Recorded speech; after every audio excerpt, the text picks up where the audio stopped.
University certificate, Jamie Moon.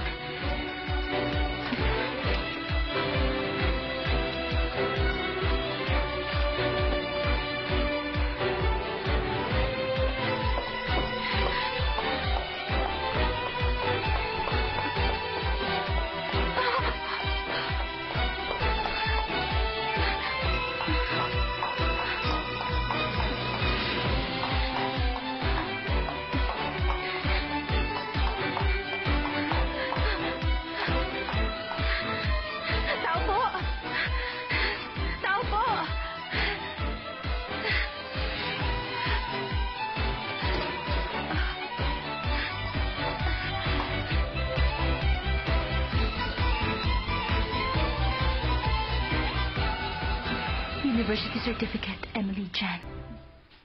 Etong bayad ko. Okay. Saan ka natitira? Sa kaibigan.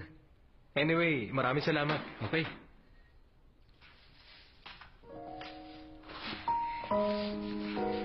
Kauwi mo lang?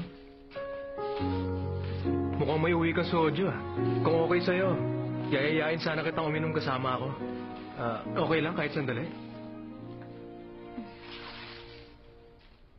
Anong meron? Ang totoo, aalis na kasi ako dito. Ano naman ngayon? Malungkot ka, di ba?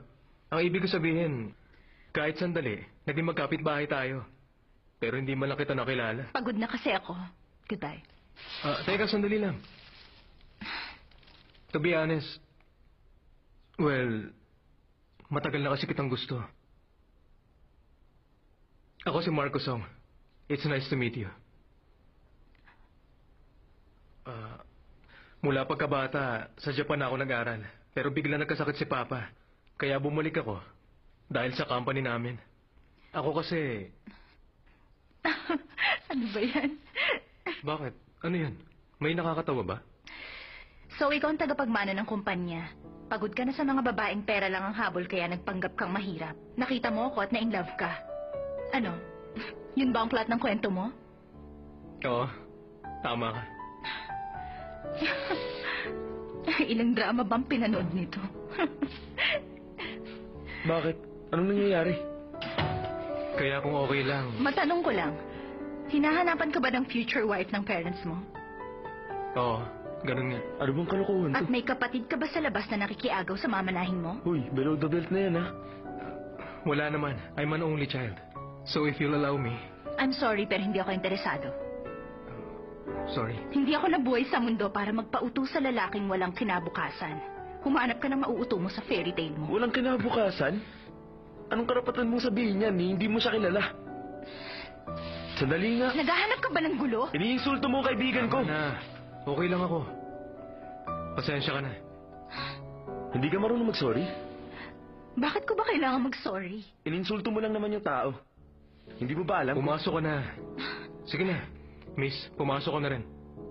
Ay, lahat na lang talaga ng kamalasan.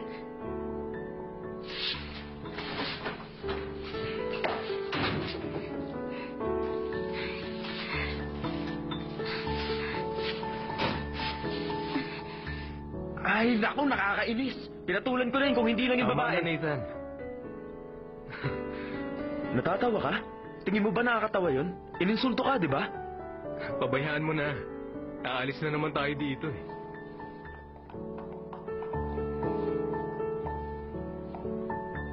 Kaya ba maraming bodyguard?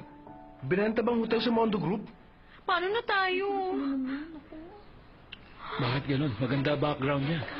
Pumayag si director dyan. Nakakagulat talaga.